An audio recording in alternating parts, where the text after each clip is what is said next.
What's up, guys? Welcome back to Young Money Markets podcast. We've got a lot going on. Let's hear about this USDC Visa partnership. It's weird because crypto.com can already do this. They have crypto.com is an app, and they actually have their own token too. And you can you spend fiat, but you can keep the fiat and crypto in the same account and quickly exchange out of crypto into fiat to kind of use your debit card. And that's also something that BlockFi is trying to do as well, right? They've got a credit card that you can sign up for. It's not out yet, but it's a isn't big that deal. That's a credit card though. That's going to be different. You're going to get rewards and stuff, and I think you're still spending fiat in the BlockFi one. Oh, okay. So is this a debit card that's like tapping into a wallet that has the stable coin? Is that what this is? The Visa and USDC? Yeah. The thing is, we don't know. They're just everyone's freaking out about it, and I think people are getting just a little ahead of themselves with it. There's better ways to do this as far as settlement speed, and the fees. It'll be interesting to see how this plays out and how smooth it works. I guess I don't get it. What's the big deal? Well, what's the difference? Right. That's the thing. Like, there is this big deal being made about it, but to me, I'm with you. What is the big deal? I don't think there's a big deal yet. There's stuff in the pipelines and other blockchains that are going to have your checking and savings in a stable coin, and you'll be able to spend that. Like, I know we talk about Terra. We've been talking about it for a bit. We love it. And UST is actually spendable already over in South Korea with this thing called Chai Payments. It taps right into your Terra station, your Terra wallet, and you can spend the UST directly. You don't need Visa, is what I'm trying to say. You can take your phone directly with your wallet in your phone and go directly to the merchant, scan on the QR code or whatever they have on their POS system, and you go directly from consumer to merchant. We just need an update of those POS machines, really. What we're doing is still using the old POS machines and the Visa card, when in reality, we don't need Visa. I can take just my self-sovereign wallet and go straight to the merchant and be like, hey, just you and we just use the blockchain, right? And I go straight to you. So you're saying the whole reason that Visa exists is to basically step in where normally it takes a very long amount of time for settlement to occur. Visa is able to step in instantly, right? But in a future world, you don't need to wait any time for settlement. Settlement is instantaneous. It's like, boom, right there. You pay for a Starbucks, money has actually left your account and gone into theirs at that exact moment in time. Whereas right now, that's the void that Visa's filling while it takes a couple days for cash payments to settle. That's interesting. So really, it's Verifone. It'd be interesting to see Verifone or those machines at the merchant's counter where you check your food out or your groceries or gas stations. Imagine going to the gas station. That little card reader just needs to change, so you can go directly with your Bitcoin wallet or Ethereum wallet or Terra wallet, whatever it is. I wonder if there's going to be incentives for paying that in that format, like using that. Like, is there a reason why a company would want that settlement to occur without Visa? Because, like, let's say Visa gets paid like a 2% transaction fee, right, to make the settlement instant and facilitate, smooth transactions for their customers. Well, that can now be just handed to the consumer. right? Because now that 2% fee is not being eaten up by Visa. It can just go to the consumer. I wonder how that will affect things. It'll make things cheaper. It'll be cheaper to facilitate that transaction. We just need to update the infrastructure um, Right. at the gas station and the grocery stores. And I thought about it a little bit, and I was thinking, what if gas stations, like we got Holiday stores here in Minnesota, and I'm thinking, what if they partnered with or just fully adopted one of the blockchains? What if they fully adopted the UST stablecoin, and they could keep basically their accounts, their wallet, their savings, their money markets within the Terra ecosystem, and even holds some of the coins within that ecosystem, instead of paying a banker and also paying that little fee that they do with Visa for those transactions. Um, I just think for businesses, it's going to get cheaper to facilitate all these Totally. transactions. I think blockchain should be basically cutting out Visa, and I think Visa actually might be a little scared. I like it. Ryan, were you going to say something? Yeah, I think I'm trying to understand what you guys are exactly saying, because what I'm hearing you say is, well, it's not really that big a deal, but also at the same time, it's kind of like a pathway to a future where other technologies, whether it be UST or Bitcoin or whatever, could be a settlement resource for. And I guess I'm struggling to see how that's not a big deal. No. Like, So we have we're to start saying somewhere. I think what we're saying is that this isn't a big deal, but then kind of like what would be a big deal? Like, oh, what would be a big deal is actually Visa not really even being involved, actually just the merchant accepting cryptocurrencies directly. So it was more of like assessing whether that's a big deal and then deciding it's not, but then talking about what would be a big deal. So I could see how that would be confusing. Think about The, this. the We have a private organization. It's pegged, but we have a private organization that created a money that Visa sees as a superior money to a government fiat money. And they are investing, they're concerned about missing the boat, and they're investing in giving their customers access to be able to settle directly with USDC.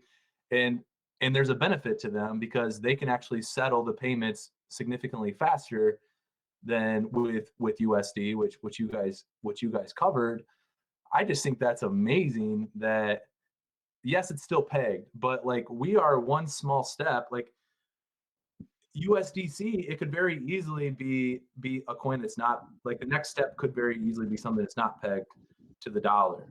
And to me, like, that's one step towards um, individual really sovereignty of owning your own money and not having not being manipulatable by some type of fiat currency or government that's manipulating a fiat currency. And I just think that's a big deal. And I think it's really cool that you guys also see that there's ways to even improve on something that's a big deal with what you're talking about with UST or others.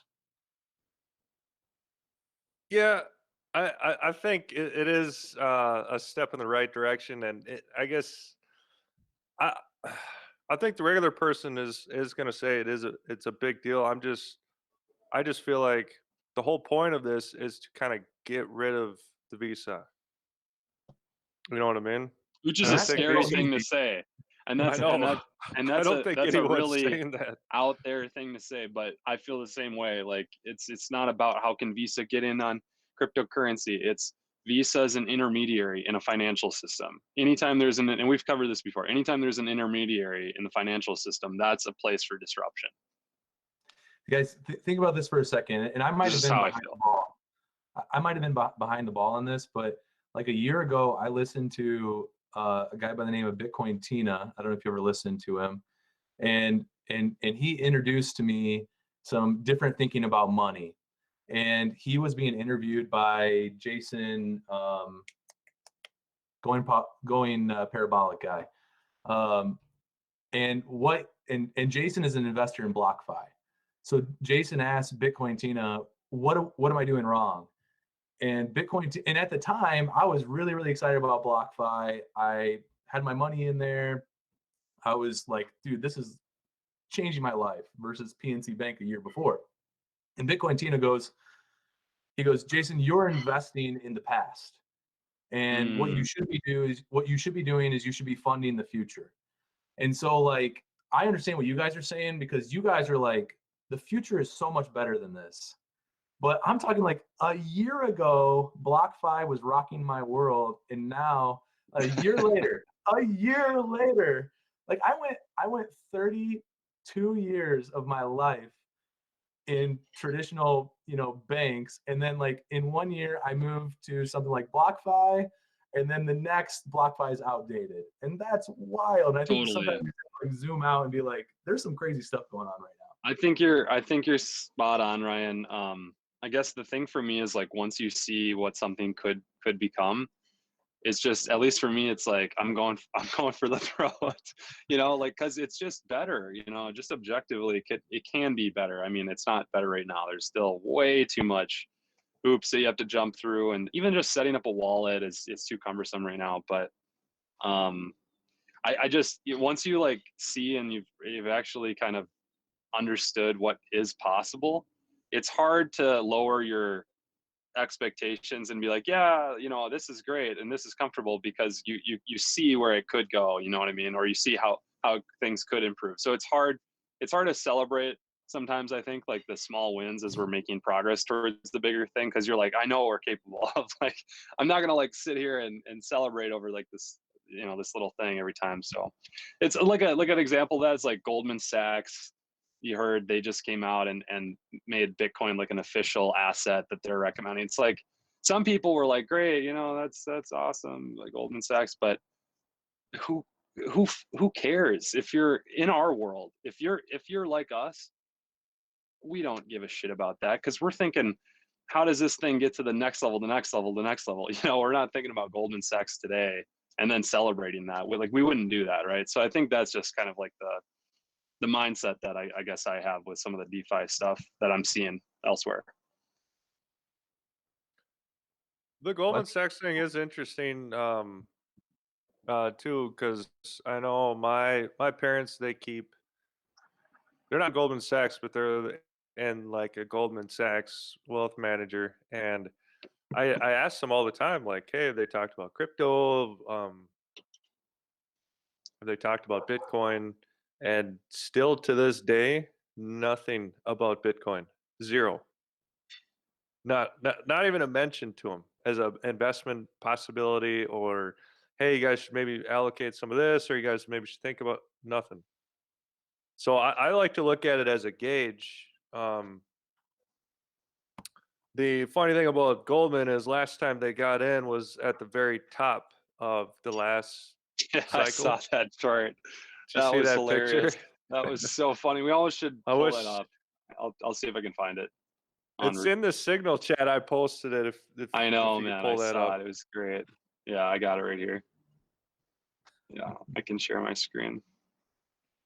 It was so I'm not funny, man. at all inferring or implying that that's going to happen, but again, you want to talk funny. through this It's chart? like Goldman's like, yeah. So back in 2000, at the beginning of 2018, Goldman Sachs sets up a crypto trading desk, and then they buy Poloniex, which is a crypto exchange, if I'm not mistaken.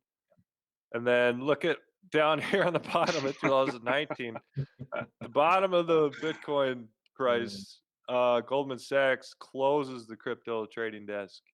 Like, just like, oh, they're just like fair weather friends, fair weather fans. And then they sell the Poloniex about a year later. And then now, zoom in, and we're back to Goldman Sachs opening back up their trading desk. It's like, okay, now that it's high, it's back up, like it's safe to come in. It's like, I wouldn't be surprised if we get another dump because of this, but Who knows? Yeah, It's like just, it's the just data I noise. want to see compared to that stuff is when all the futures are opening, like when all the markets got futures.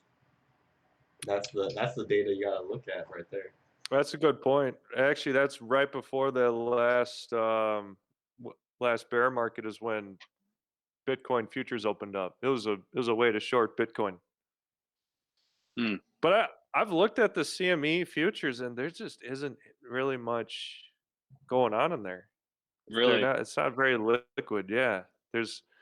I've seen documenting Bitcoin Twitter talk about the Bitcoin futures, and I don't know where to find it. Maybe you guys know something Have you looked at the Ethereum one at all, on CME. Josh? Yeah. I haven't. Because that's another derivatives market, the ETH, Ethereum. Did we want to talk about this bill? Yeah. I wanted to talk about the infrastructure bill. Before we get to that, I have a question about you talked about USDC, UST. Do you guys have any insights on why USDT Tether wouldn't be considered? I mean, it's a much larger market cap. The thing that I was thinking about is that Coinbase, USDC is a Coinbase coin, and it seems like they play nice. And I'm wondering if that's a huge part, or if there's a technology advantage to USDC that Visa's interested. Anybody have an idea on why USDT might not be something that Visa would be interested in for that? If I had to guess, there has been scandals in the past with Tether. So maybe it was a sort of a play on consumer confidence, and they don't want to choose a crypto that has a history of scandals, right? Like if the word gets out that Visa's partnering with kind of a more infamous stablecoin, maybe that's a operational risk that they weren't willing to take. But that's just my best guess. I'm not sure if there's a better answer. Josh, maybe you know something more. I thought it was That's UST probably- because the T stands for Tron. That's why it's so sketchy, because it was like originally a Tron coin. Tether? Yeah, UST. It started on the Tron blockchain. UST? We're talking about Tether. USDT. Tether. Tether, USDT. Yeah. Yeah, there was some scandals. The whole is it Bitfinex? Yeah. Yep. I know they're situated out of the country, and people were worried about their reserves, but they just proved Yeah, I they saw have that. the reserves. Yeah. So US Tether's cleared. The lawsuit's done. They've basically proved themselves. Which is a Some big people deal. say maybe that really is like a big, like, hey, Tether's been kind of pumping up Bitcoin price and Exactly. kind of cheating the system. They don't have the reserves, and 3 years later they do. So Yep. that all that FUD can kind of go out the door. I'm kind of thinking it could be the Coinbase IPO happening. Coinbase is a partner with USDC, and I mean, I think Brian Armstrong might be a go-getter, and I don't know, maybe it had something to do with it. I don't know. But that is interesting because Tether's way bigger than. Oh, you know what it is? Tether can be very expensive to send. I tried sending it one time, and it was going to be $100. More expensive than $100? USDC? Yeah, at the time, I was trying to send $100 just to test it, and it was going to cost the entire amount. So basically, by the time it reached the other wallet, it was going to be $0. Well, Man. this is something for us to dig into probably on another discussion. I'm always looking for with Coinbase. I'm always looking for how they're getting benefits. And this is going to be some reckless speculation here, but they've done everything they can to help the U.S. government, SEC. They sold them the blockchain monitoring software to the U.S. government. I feel like they have bent over backwards to do everything they can to be compliant, but not only compliant, doing more than they have to. And I think that's going to pay for them eventually. I don't know that it's great always for the cryptocurrency space, but I thought that might have been a part of this as well. But moving on, guys, going into the Coinbase discussion, what do you think? So we heard today they're going to be going live on the NASDAQ April 14th. So what do you guys think about Coinbase as a stock? What do you think the reaction is going to be from the market? I think it's vastly overvalued, tremendously overvalued. And the reason being is, what you look at, like you look at some of the stuff that whatever the guy from Binance posts on CZ. like the new CZ, right? That's his nickname though, is CZ. Yeah. You look at like these images, graphics that he posts on what's some of the major things that are happening in these spaces. One of them is the swaps, and we've talked about that, and we should probably talk about it more. But another one is these dexes. They're everywhere. KuCoin, Binance, it literally, the list is. My point is, there's Those there's aren't DEXs, by the way. What aren't? KuCoin, Binance. Those are They're not centralized. Yeah, they're centralized. Yeah, those aren't DEXs. Okay. But my point is, like, there's a lot of different places that you can buy crypto, basically. I mean, when Coinbase started, it was really kind of the go-to place. It was really one of the only shops in town. But now, just in America or North America, you have Voyager, which is growing like crazy, Gemini, which is backed by the Winklevoss twins, and Coinbase, and that's three main players that are all essentially doing the same thing. They basically, well, Gemini and Coinbase have the same fee structure.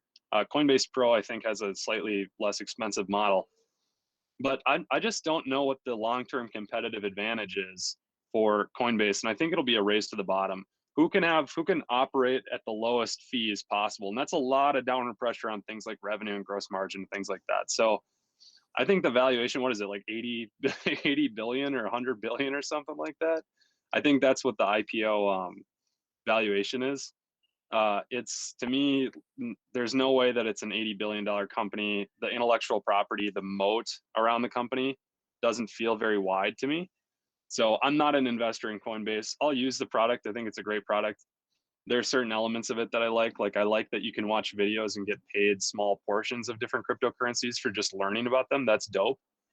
But yeah, I'm not a buyer from a stock standpoint. I like the company, think it's great, not a buyer, especially not at these valuations.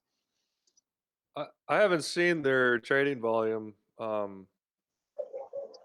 or their income or anything. I know they've been doing well, so I can't say much on the valuations. I think it might be overhyped, but at the same time, I use Coinbase still to this day. I like using them because when I buy fiat, and I still do the USDC, but then I quickly convert it into Bitcoin before I send it, because it's cheaper to send Bitcoin than USDC to a different wallet. But they let me send it instant, and I don't know anyone else who does that. I've built up a repertoire, or a relationship with Coinbase where they trust me. I have the funds, so before my settlement comes in from ACH fiat world, they're like, "Hey, go ahead, send your money off. We trust you. Your money's going to show up in 2 to 3 days because it has before." Which I don't have access to. Like, that sucks that I don't have access to that. If I had access to that, I'd like it way more. Does any other guys? Do you have access to that in Binance or any of the other exchanges you use?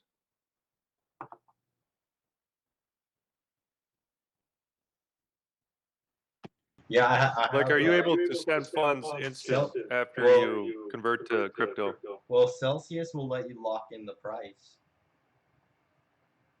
So you can at least buy it and lock in the price that you want. And in 3 days, you can transfer it. All of them let you do that. Yeah. Yeah, I'm talking about instant. You take your fiat, you get Bitcoin, and you can send it off to a different address instantly with Coinbase. At least I can. You can do that today? Because there used to be a 5-day. think Right Voyager. now. Yeah. I can think do it right Voyager now. will let you. Josh has access to this special functionality within Coinbase because you've been a long-term user or something like that. You're saying? Yeah, I opened up an account in 2013. Yeah, But- I haven't experienced that at all yet. I get access to the money where you can do something with it, but you have to wait like 5 days or whatever for it to Yeah. settle. Got the same feature Yeah. now. It says That's annoying. overnight clearing. Yeah. On the valuation, guys, just to mention this. So I'm looking at it in 2020, Coinbase's revenue 1.14 billion. As of March 17th, according to CNBC, Coinbase has an implied valuation of 70 billion. So 70 times top line revenue. So That, the Visa thing is a tailwind for them if it works. Because USDC is their stable coin in Coinbase. They don't offer. Oh, they do have DAI now too, I guess, but mainly it's USDC. I was gonna go against what Nick said, but he made me think about like the long term of Coinbase, and I want to just share this chart here real quick. I think we all are aware of this, but I thought this number was insane. So when I think about exchanges, I think it was CZ that said that they made $1 billion in 2020. That Binance made $1 billion of profit in 2020. I think that's what he tweeted. But if you think about that, that was like pre-bull run. At least there wasn't much of a bull run in 2020, at least for what we think we're going to see in 2021. So Binance averages less than 0.1% fees. If you use BNB for the fees, it's 0.075%. And if you have volume, it keeps going down. So you look at this right here, and I guess I could change it to USD, but 24-hour volume on Binance, 480,000 Bitcoin, 24-hour volume. Coinbase, 50,000. That's insane. And you know why? Because when I first started, and Josh, you can probably remember this if you were on Coinbase early on, they had a site called GDAX, which is the pro version of Coinbase back in the day, and you could trade for free. So my first 2 or 3 years trading Bitcoin, all the trades were free on Coinbase, as long as you knew how to do limit orders on GDAX. Now it's 0.5% unless you get up to huge volumes. To Nick's point, exchanges seem to be an opportunity to absolutely print money. And Coinbase has some awesome UI UX. They have, they've really expanded their alt listings. It feels like a safe place for a US resident. US residents can't trade on Binance.com, unless you figure out some way to get around that. So Coinbase, to me, has a really bright future. But to Nick's point, there's going to be a day where crypto is going to become much more commoditized, and you're not going to be able to charge 5 times as much as your competition. And if you want to charge 5 times as much, you're going to make 10 times. You're going to have 10 times less volume. And that's which won't command valuations like they're commanding, because the growth will slow down. But on Binance, Ryan, you said that you, as a U.S. resident, you can't trade on Binance. You can, you just can't trade on Binance. You have to do Binance.us. Right, but they don't have the volume or the coins on Binance.us. Yeah, they have less. They have less. Yeah. They have less. Yeah. So anything that I can trade, any coin that I want to buy that's on Binance.us, I do, as long as it has a reasonable volume. But on Binance.us, you got to trade in USD. They don't have BTC, so you got to constantly be trading in and out of that. I don't like to hold USD. I like to hold Bitcoin. Now we're getting into the details, I guess, of my trading strategy. But the point is that Binance.com is awesome. I traded on it daily for 3 or 4 years until I couldn't anymore because I'm a U.S. resident. And if Binance gets over that, to your point, Nick, with the Binance.us, and they increase leverage and they increase the number of coins, Coinbase is going to have a really, really big competitor that they're going to have to deal with. I think they already have competitors like Gemini. Gemini has a really limited list of altcoins that you can buy right now, and that's, I think, the main differentiator. But Gemini also has a really strong UX and also a really strong partnership with BlockFi. BlockFi's, we talk shit about BlockFi, but it's a juggernaut in the space and backed by the Winklevi twins, some of the biggest money that's in the whole crypto space. And then Voyager. Voyager is, I think, a Canadian company, but they're really coming on the scene. I mean, Voyager is exploding on the scene. I can't recall the exact numbers, but their growth is pretty staggering. So there are 3 main competitors. If you don't even include the Binance.us within like the crypto DEX market, maybe not DEX, but exchange market, just in North America. And we'll see what the volume looks like, but I think it will be there will be competition around fees, and I'd be interested to see how that kind of plays out over time. Cool. Yeah. So let's get into this infrastructure bill. This is a big deal. I sent Nick a message after seeing some of the headlines. So Nick, did you dig into it a little bit more? What can you tell us about the infrastructure bill? I did. I don't recall like all the specific numbers around it, but essentially it's a $3 to $4 trillion infrastructure plan that the Biden administration has laid out. And actually, I do want to make sure that I've got that number right. Biden infrastructure plan. Yeah, let's see here if I can see it. Well, so this article says $2 trillion infrastructure plan. Yeah. So we'll go off that. We'll go off Okay. the 2 trillion. Yeah. What were you gonna say, Ryan? You heard a different number? I had heard three trillion was the total infrastructure, and I'm sure a relatively small portion of that is going to the things we're going to talk about. But yeah. But So I mean, basically, yeah, just keeping it at kind of a high level. The infrastructure plan is really centered around electrification and promoting electric vehicles and everything from charging infrastructure, subsidizing charging infrastructure, to subsidizing like consumers to buy electric vehicles with rebates and things like that. And Ryan, I think you mentioned that there is some subsidy of the solar panels as well. I mean, what can I say? This is so bullish Tesla, and also I know I at least always say like, this is so bullish Tesla. If you aren't seeing this for what it is yet, I just don't know what to say.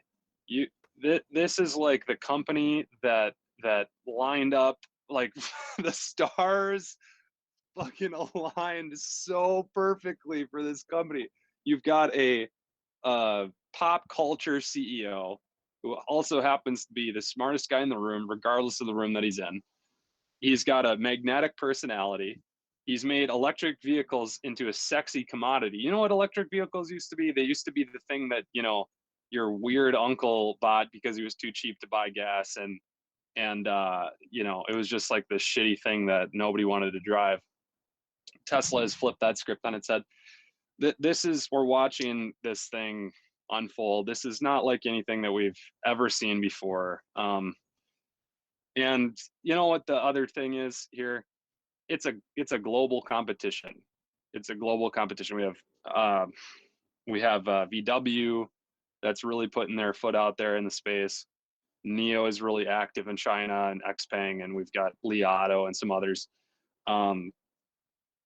It's an arms race. It's an arms race. And if you think that the American government isn't going to fully throw their weight behind this thing, and who's the main beneficiary of that, right? Obviously Tesla. Then you're crazy. This is a race to modernizing infrastructure, not just electric vehicles, but infrastructure in general. And you just, I don't know what to say other than this is so bullish Tesla. If you don't own the stock, I would be asking yourself, why not? Yeah, I mean, we're this is a 10, 15 year time horizon. If you have that long of a time horizon, this is an absolute no-brainer. I get tired of even thinking about it because I'm like, this is just such a throw it away, don't even think about it type of stock. Like throw money into it and never think about it type of stock. Yeah. I don't know, man. You guys heard the Volkswagen changed their name though today. I didn't hear that. What'd they change that to? Changed it to Volkswagen. Volkswagen? Is that a April Fool's joke? Yeah, that was You're throwing in a... They did, but they did it, but everyone's super mad at them now for doing that. Yeah, but they're not the real Elon Musk. I see you, Volkswagen. Come on. You're not fooling anybody. I know who you are. You're the oil and gas. Volkswagen is a good example of having all the money in the world, but needing the people to execute. And I think they've done as well as any traditional ICE engine manufacturer. So I'll be interested to see how that evolves. What do you think, Josh? I don't know a lot about it. I do know there's this company called BYD over in China, and they're the exact size as Tesla as far as market cap. Never heard of them before. I briefly looked at them. They're in the same market, but they're also benefiting from transportation, rails and trains, and they do other stuff too. And I think they're heavily subsidized too. I know Elon has gone over there to speak with their government, but I don't know what came out of it. Are they planning on building over there or doing a gigafactory or anything? They have one there. They have one, man. Yeah. It's fully operational. In Shenzhen? I don't know if it's in Shenzhen. China Tesla factory. It's in. I just like competitors to see how they're gonna fare. In Shanghai. BYD is pretty impressive. They're located. Their U.S. headquarters is near you, Nick, in your neck of the woods. They're pretty impressive. They've done some interesting things. Do you guys remember when people were doing the battery swap stuff, where it was like, how do we charge a battery so fast? That's NIO.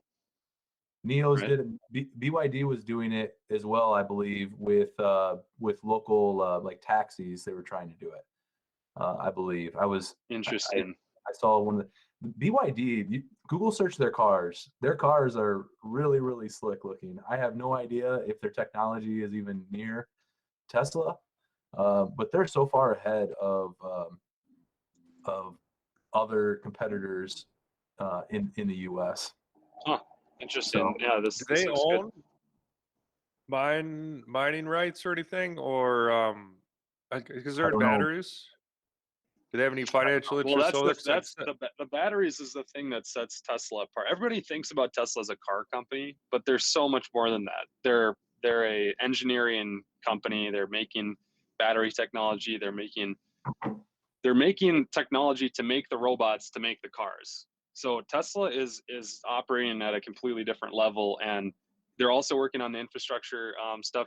Apple just came out with some news around Tesla. I think they're going to be I think Apple is installing Tesla power walls to power some of the facilities in the Bay Area.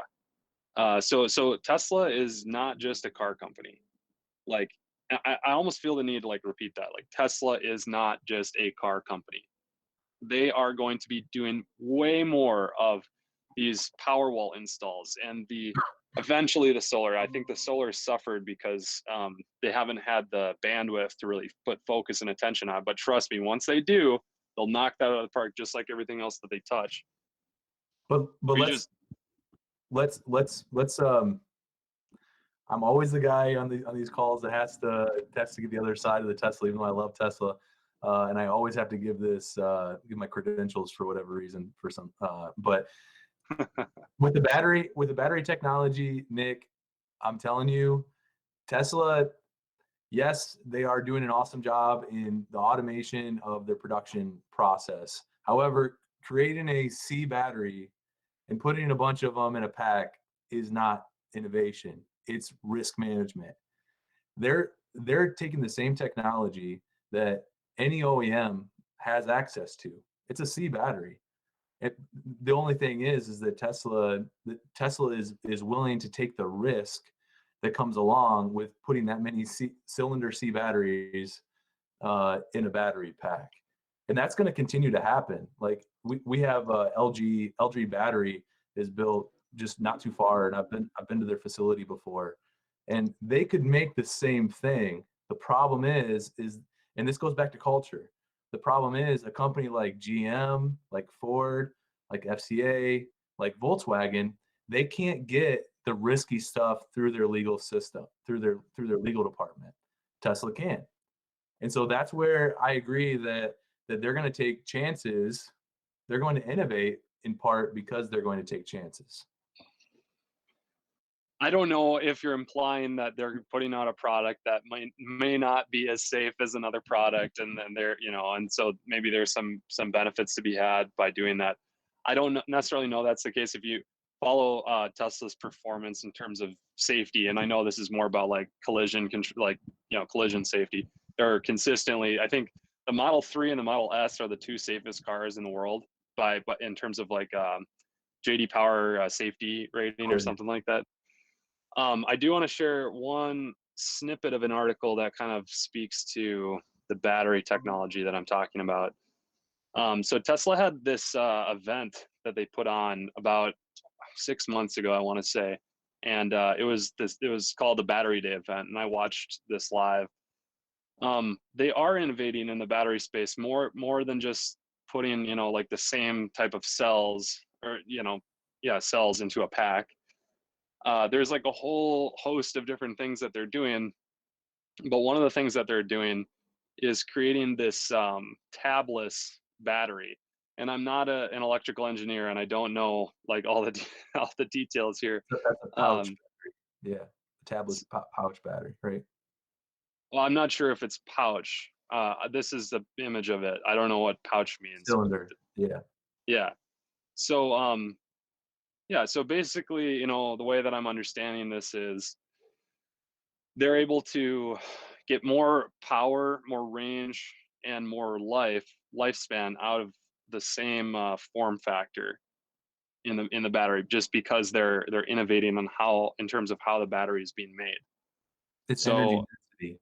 Yeah. And I think it's multiple things. I think it's energy density, but energy density is a trade-off. Energy density means more power, less range, right? But I think what they're creating, is that not right? No, energy density will get you longer range as well. Longer range as well. So the more energy density is good for both things. Yeah. Is that right? Okay. That's right. Like just imagine if you have a cup of water and one has essentially more density in it. It's going to give you more to drink essentially. So it's more power, more energy density is. Got it. So the motors need the same amount of power. It's just how much power it takes from your battery. Right. Well, so let me just highlight this quote here, and this is out of context, but and then I'll stop sharing. But they're talking about like the tabs inside of the cell are like the electrons have to cross over this in order to get the power from the battery into the motor, right, to turn the wheels. So what they're saying here is you actually have a shorter path for the electron to travel in a large tabless cell than you have in smaller cells with tabs. So even though the cell is bigger, it actually has more power. They're talking about, let's just let that sink in. They're talking about the distance that electrons have to travel. You're not hearing anything like this from Volkswagen or any of these other guys. They're all using other firms to help with and maybe they're devoting some resources to battery technology and stuff like that. But you don't have the CEO talking about the distance of the electrons and stuff like that. It's just this is a different game, man. That's true. So yeah, there's one other thing from the battery, and now we're turning into a auto podcast. But I love this stuff. So you're gonna have to deal with it, audience, here just for one more minute. But I don't know if you saw this from the battery day, but what they're going to do that's even crazier to me than what you were just showing, because what you're showing is iteration. Like, it's more battery density, which is gonna mean it could be more power, but it's also more range. Hopefully, there's even better safety as well. What's really cool is they are developing battery technology that's going to be mounted as a solid state battery on the chassis of the vehicle, which means there is no chemical reaction, which means that you could hit it and it wouldn't. There's no risk for an explosion. There's no risk for fire. There's maximum energy density. There's no extra weight. There's not the extra weight from all of the protection. There's no coolant. There's no heating. You don't have to, like, for example, today, I live in the north, in the Midwest. In the winter, I'm going to lose a huge amount of my Tesla range because the heater has to turn on to get the battery warmed up in the winter. Well, with that technology, that solid state technology that's attached to the chassis, game changer. And you're exactly right, because other companies, it would be wrong to say they're not working on battery technology. They are, but they're also relying on companies like Panasonic or LG to really do a good amount of some of the innovation, let's just say. R&D. And Tesla takes a blank sheet of paper approach. But Nick, this is not allegations. This is true. Oh, dude, I'm so bullish, dude. Buy Tesla, Tesla. but Tesla absolutely takes more risks than the other OEMs, and it's just reality. And what does it mean? It means that they're taking more risk, and that they're willing to. Does it mean that their cars are starting on fire or exploding more? I don't think so. The same thing with full automation. They're willing to push full automation way before other companies, because other companies don't have full automation technology. No, because they're not willing to take the risk. And part of innovation and the culture you're talking about is being willing to take a risk for being a first mover. I know we're spending some time on this, but I actually think this is so it's just so important, and maybe as equal importance to maybe some of the Bitcoin stuff and all the life-changing or world-changing things that are happening there. If you'll indulge me, I just want to share like a tiny story. And maybe I'll ask first, have you heard about the story of the first iPhone with the screen on the first iPhone? No. So the chief operating officer of Apple is a guy named Jeff Williams, and he's super OG, and he worked with Steve Jobs and Tim Cook, and they were all at the company from early days, right? When Steve was working on the first iPhone, there was a, and I'll keep the story short. There was a moment in time prior to like the mass production and ramp of the phone where, and I can't remember if it was because of a supply shortage, for some reason, there was a super, super difficult decision. The original phone, I think, had a plastic screen, because all the phones before it, like BlackBerry, Nokia, they all had plastic screens. And so like the first iPhone had the chin and the forehead and the middle button and all the stuff that you remember from it. But instead of glass, it had a plastic screen. And it was, I think it was like 2 months before like full blown production was supposed to be scaling up. And if you can picture, like, even at that time, Apple was big enough that the demand was huge. So any last minute change to the design of the product was going to cause a huge headache. Steve held the phone in his hand and swiped around on it, and he said, we need to make this glass. And the whole leadership team basically said, we can't do that, like, because it's introducing way too much risk. We're way too far down the production ramp, and the timetable, we only have 2 months to go until, you know, basically full blown production. And Steve said, no, we need to make this glass.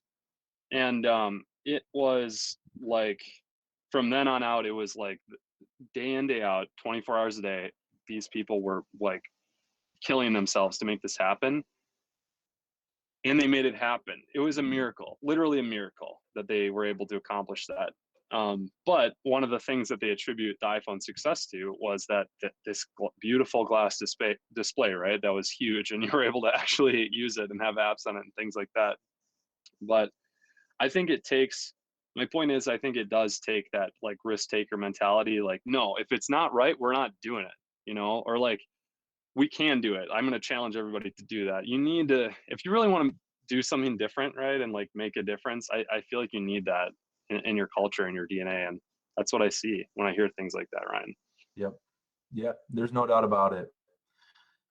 Yeah. So let me ask you a question. Because I can tell, like, you're obviously an automobile guy. It sounds like you like Tesla. You might be a consumer, right? Yeah. Why don't you own the stock, man? Tell me why you don't own the stock. Just lay it on me. Because of Bitcoin is the answer. Oh my So God.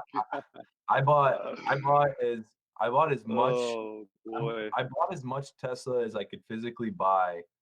I'm talking as much as like I was every single month I was looking at my bank account and I was like, all right, can I take $1,000 out here and buy more stocks with this? I was every single month I was looking at it and I was way long Tesla, 2018, 2019, and I decided. I waited 3 years and I believed with all my heart that in 2020 and 2021, Bitcoin was going to go into a parabolic move. And so in 2020, early 2020, before the halving, I sold everything that I could to buy Bitcoin, including a house. And so that's what I did. Wow. And Tesla was part of it. Wow. Yeah. So, and I'll buy back in. Yeah, I was just gonna say, like, let's say, is there a point at which Bitcoin gets so big, and then if Tesla's valuation is like a certain level, then you'd consider buying more Tesla, or like, where are you at with that? This is where I think we have a healthy debate going on when we talk about this, because I feel like it is way over inflated. The price has gotten way over inflated versus some of the reality numbers that exist. Like, how many cars do you sell? Like, the fact that you've made more money off your Bitcoin purchase than you have cars in the history of your company. You're not a car company. Yeah, just throwing that out there. Yeah. So like, I agree with everything that you're. I agree with everything you're saying, and I also am not as bullish on Tesla as I am on Bitcoin. And so I'm going to see this Bitcoin bull market through, and I would love to buy Tesla lower. And I hope, I'm honestly, Nick, I'm fine either way. I respect your position where you're like, I'm gonna buy low, and I'm gonna tell my grandkids that I bought it at this price. Like, my dad always tells me, man, I thought about buying Amazon back in the day, and I wish I would have. That doesn't matter to me. How lame is that? Yeah, it doesn't matter to me when I bought it. To me, it's about percentages. So like, if I look at Tesla and I see this makes sense to me, to me it's all about putting my US dollars in and getting more US dollars back, or Bitcoin, or what have you. And so I don't care what my entry point is. I care, did I put my dollars to work in a good way? And I think we're both saying the same thing, but it doesn't matter to me if I buy it $1,000 or if I buy it, $600 means less to me. I see. So if your entry point is like later on, no harm, no foul, you'll love Tesla. It sounds like you're a fan, right? You're a fan of a lot of things that they're doing. Maybe not of everything, but yeah, I'm a fan of everything. No. I am a fan of everything. except for sometimes how overblown things get. Elon can be. And, Yeah. well, Tweeting about Dogecoin and stuff like that. Yeah, like let me give you a good example. So I'm a marketer and I focus on products, and I train our company on what process called voice of the customer. And I literally show the Tesla Semi release from, I think it was 2019, maybe 2018, as my perfect example of doing fantastic voice of the customer research and then delivering a product to the market based on this blank sheet innovation type of strategy. But here we are, and I just got a tweet from Elon last week saying that they have battery cell limitations and it might be end of the year 2022 before they have that figured out. And so like they have all this stuff where it's like, I love everything about this, and then they can't deliver over here. So, which I'm okay with that, because like there's pain that comes in creativity and innovation, and it's not always perfect. And so I understand that, I respect that, but I'm also going to try to weigh all of those things when I'm making less emotional investments. Totally. So. Makes total sense. Josh, you've been real quiet over there, man. What's going on? You smegging on some I'm food? over here What's learning, going on? man. I honestly, Oh, really? I don't follow Tesla at all, and I'm just over here enjoying the conversation. Wow, that's dope, Good man. stuff, though. That's awesome. Josh, I know we're planning on getting off in here in a second, but could you just quick go through and educate us on what happened with Luna over the last day or two? We've talked a lot about them. I think we owe it to the audience to keep them in the loop on the news. The thing is, there's no news. It was out today. If you go into Discord, all they're saying is there was node congestion, and you basically you weren't able to buy or sell or farm in Mir or Anchor. You weren't able to really use your Terra Station wallet. Yeah, it was down for about an hour, and I'm still waiting to hear from Doe to see if there's any news on that. But I'll definitely fill you guys in as soon as I hear something. But so far, no news. So it sounds like it might be some growing pains. Is maybe Deep down. The scary thing to me is like, what if that's just as this network ramps? What if there's limitations to the transactions that it can process? That'd be the worst. That'd be the worst. Deep down, I want it to be paid Ethereum devs attacking the system because they're so scared it works so well. Oh my god, dude! I'm not trying to spread rumors, but you know how awesome that would be? That would be so awesome. Ethereum devs tried to break in and shut us down, but they put didn't that in get the it. show notes, Eric. Oh yeah, I want to tell you guys. Ethereum devs try to hack Luna. Oh, so we just got our first donation from Zach.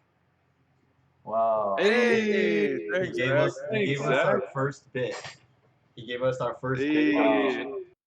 Wow, dude. Thank you, man. Thank you. That's so Thanks, fucking nice, man. We appreciate you, man. You've been around since day one. We appreciate you always sticking with us. And so, man, that's really interesting stuff. I think that's maybe something that we should circle back on and keep the audience up to date on, for sure, because we've done a lot of promotion of that network. So, but that's and just great.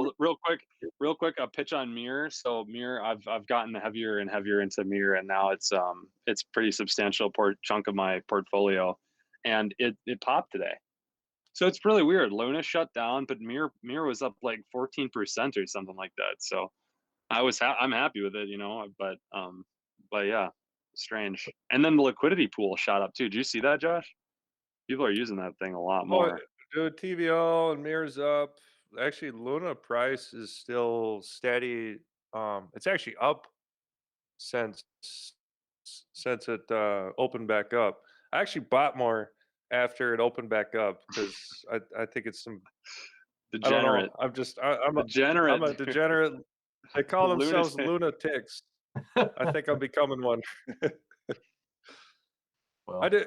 So if we're ending it here, I want to kind of leave a little cliffhanger for next time. Do it up. So there's a lot of shit talking on the banks, right? Short the banks, long Bitcoin. I think that this might be the wrong attitude. And next time I'd like to talk about crypto bridging to the fiat world and making that smoother. And next time we'll talk about how that's going to look in the future. Nice. Well, next time is going to be Sunday, 6 p.m. Eastern, 3 p.m. Pacific. So we'll be on Twitch. So we would love to see y'all there. So thanks for joining us. We appreciate you. Young Money Markets. We'll see you next time. All right, Young Money Markets out.